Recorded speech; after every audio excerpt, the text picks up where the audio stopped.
হরে কৃষ্ণ, রাধে রাধে। আজকে হচ্ছে 29শে জুলাই। আজকে ছিল গুরু পূর্ণিমা এবং আজকে ভীষণ শুভ একটা দিন ছিল।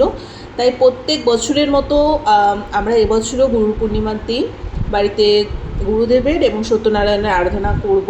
তো সকাল সকাল একদম স্নান টান করে আমি একটু শাড়ি টাড়ি পরে রেডি হয়ে গেছি। আর দেখতেই পাচ্ছ সমস্ত বাসন কোসন এছাড়া বাজার সমস্ত কিছু রেডি আছে। এখন সমস্ত কিছু নিয়ে বসবো, সুন্দর করে সাজাবো। আমাদের মা লক্ষ্মী আর নারায়ণকেও নিজের হাতে সুন্দর করে সাজাবো। অনলাইন থেকে আমি একটা সুন্দর শাড়ি আর ধুতি অর্ডার দিয়েছিলাম ম্যাচিং ম্যাচিং। তো সুন্দর করে নিজের মতো করে সাজানোর চেষ্টা করেছি। এত মিষ্টি লাগছিল মা লক্ষ্মী আর নারায়ণকে, চোখ ফেরানো যাচ্ছিল না। আমাদের নারায়ণ এমনিতেই ভীষণ হ্যান্ডসাম, মানে ওনাকে দেখলেই চোখ জুড়িয়ে যায়, এতই কিউট। আর মা লক্ষ্মীকে আরও বেশি মিষ্টি লাগছিল, মনে হচ্ছিল একদম নববিবাহিতা, নতুন নতুন বিয়ে করে আসলে যেরকম লাগে আর কি। চোখ ফেরানো যাচ্ছিল না, এত মিষ্টি লাগছিল। আমার তো নিজের জামা কাপড় অনলাইনে কেনার থেকেও বেশি এখন এক্সাইটেড থাকি যে ঠাকুরের জন্য নতুন মানে কি কি জিনিস কেনা যায়। লক্ষ্মী বলো, নারায়ণ বলো, সরস্বতী মা বলো, এছাড়া আমাদের গোপাল সোনার জন্য তো নিত্য নতুন, মানে যখনই যেটা চোখে পড়ছে ভালো লাগছে সাথে সাথে অনলাইনে অর্ডার করে দিই, সেটা চলে আসে। আর সামনেই আসছে জন্মাষ্টমী, তো যাই হোক সেটাও ধুমধাম করে বাড়িতে নিজেদের মতো করে আমরা সেলিব্রেট করি, কারণ গোপাল সোনা আছে বলে কথা। তো যাই হোক, কেমন লাগলো আমার লক্ষ্মীনারায়ণের সাজটা অবশ্যই জানিও। তো এখন মোটামুটি সব কিছু ফুল টুল সাজিয়ে দশকর্মার জিনিস টিনিস নিয়ে বসেছি। এই পার্টটা মূলত আমারই থাকে, মানে ঠাকুরের কাজের একটা অংশের বড় পার্ট আমারই থাকে, আলপনা দেওয়া থেকে শুরু করে সমস্ত কিছু। আর ফল কাটা এবং ভোগ রান্নার বিষয়টা কিন্তু মার থাকে। গুরু পূর্ণিমার দিনটা এতটাই শুভ ছিল যে সকাল থেকে এত সুন্দর ওয়েদার ছিল, মাঝে একটু হালকা বৃষ্টিও হয়েছিল যাতে মানে একটু হালকা ঠান্ডা ঠান্ডাও থাকে। তাছাড়া এত সুন্দর চাঁদ উঠেছিল, মানে অদ্ভুত একটা রকম সুন্দর শান্তি লাগছিল। আর ছোট থেকে আমরা মানে দুই বোনই আমরা ভীষণ পুজো আচ্ছার কাজ টাজ নিয়ে খুবই আনন্দের সাথে করতাম, সেই অভ্যাসটা ভাগ্যিস ছিল। তাই এখন আর আমাদের প্রবলেম হয় না, যে কোনো পুজো আচ্ছাতেই নিজেরা মানে কোমর বেঁধে লেগে পড়ি। আর এখন টুকটাক করে আমার গোপাল সোনার জন্য ভোগ রান্নাটাও একটু একটু করে শিখছি। তো যাই হোক, কারণ ঠাকুরের কাজকর্ম করতে কিন্তু খুবই ভালো লাগে। তো আমার মোটামুটি যেটুকু পোর্শন ছিল সেটুকু পোর্শন আমি করে রেখেছি। দেখে খুবই কম সময় লাগছে, কিন্তু এটা 2.5-3 ঘন্টার ওপর লেগে গেছে সমস্ত কিছু সেট করে গুছিয়ে টুচিয়ে নিয়ে বসতে, কারণ পুরোহিত মশাই আসলে তাহলে ওনার হাতে হাতে অনেকটা হেল্প হয়ে যায় আর কি।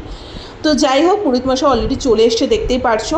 আর হেল্পিং হ্যান্ড হিসেবে আমি সবসময় থাকি, মানে সমস্ত কিছু এগিয়ে দেওয়া, সব কিছু করা, সব সেই ব্যাপারগুলো আমার খুব ভালো লাগে। আর বসে বসে সব দেখিও যে উনি কীভাবে কী করছে না করছে, মানে এগুলোর প্রতি একটু ইন্টারেস্ট ছোটো থেকেই ছিল, এখন যেন আরও বেশি বেশি করে গ্রো করছে।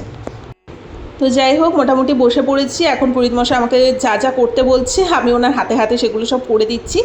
আর প্রত্যেক বছর ছিন্নি যে মেন সত্যনারায়ণ পুজোর যে মেন ছিন্নি ভোগটা যে দেওয়া হয় গুরুদেবকে এবং আমাদের নারায়ণ লক্ষ্মীকে, সেটা কিন্তু আমি আমার হাত থেকে কিন্তু ভগবান নিয়ে থাকে সেই সেবাটা।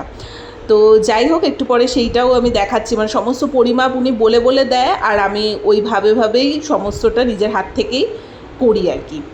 তো মোটামুটি ঠাকুরের পোর্শনটুকু সাজানো হয়ে গেছে দেখতেই পারছো। এখন মাও চলে এসছে, সমস্ত হাতে হাতে সব কিছু করে একটু পরেই কিন্তু আমাদের পুজোটা স্টার্ট হবে।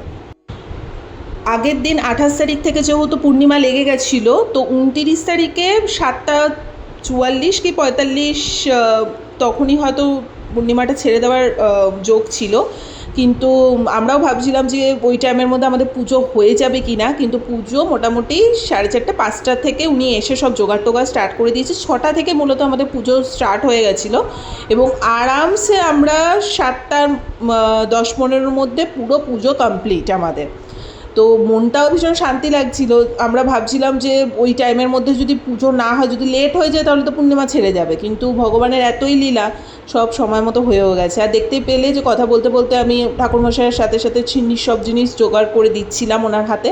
আর ছিন্নি প্রসাদ, এটা হচ্ছে মেন প্রসাদ, এটা তোমরা দর্শন করে নাও, কারণ ভোগ দর্শনে দুর্ভোগ কাটে।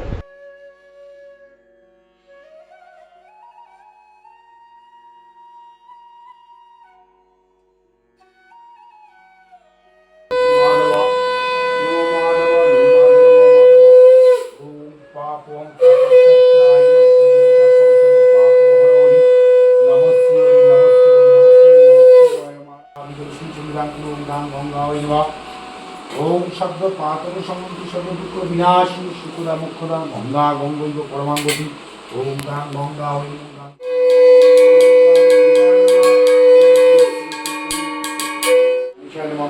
ওম এতৎ সচন্দ্র পুষ্প মাল্যম ওম নন্দনা ওম গাং গণেশায় নমঃ গাং গণেশায় নমঃ ওম ইদং যুদ্ধ পবিত্র নিহিতম ওম গাং গণেশায়।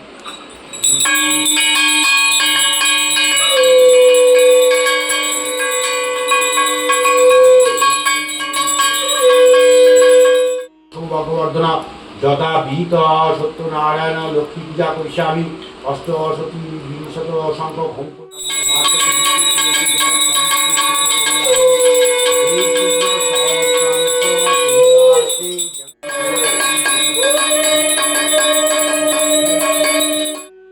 ভক্তি যোগেনা পত্রং পুষ্পং ফলম জলম ময়া নিবেদিতং চ নৈবেদ্যং সদ্গৃহানুকম্পয়ং তদিয়ং বস্তুং তুভ্যং গোবিন্দং তুভ্যং মহাং সমর্পয়ে। নমঃ শ্রী বিষ্ণু নমঃ শ্রী বিষ্ণু নমঃ অপবিত্র পবিত্র বা সর্বাবসান গতৈ পিপা যৎস্মরে কুণ্ডরী তাক্ষং সবাহ্য অভ্যন্তর।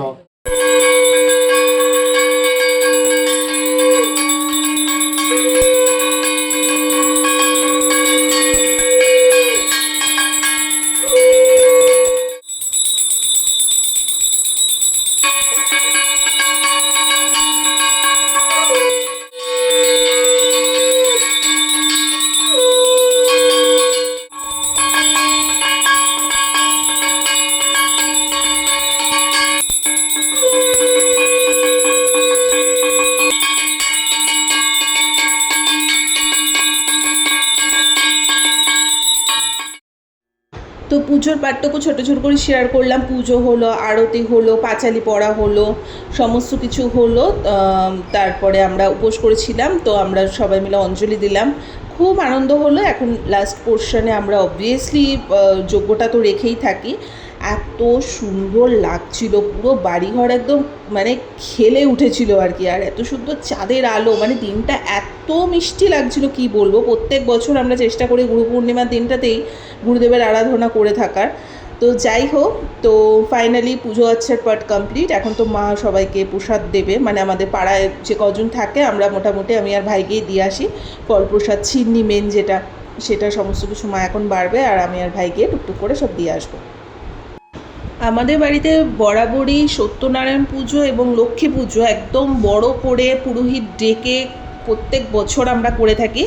আর বাকি তো মানে 12 মাসে 13 পার্বণে যা যা পুজো আচ্ছা আছে সেগুলো ঠাকুর ঘরে আমি আমার মতো করে সেবা দিই।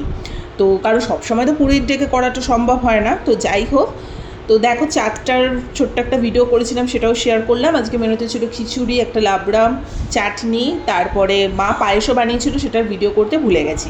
সো এই ছিল ওভারঅল গুরু পূর্ণিমার দিন ছোট্ট একটা ভিডিও। যদি ভালো লেগে থাকে লাইক, কমেন্ট, শেয়ার, সাবস্ক্রাইব করে দিও।